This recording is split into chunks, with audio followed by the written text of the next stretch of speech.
sa kapalaran. Muhadla lang sa atong dughan,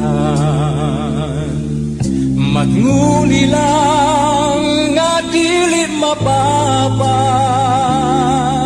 ang saad ka sa atong gugma.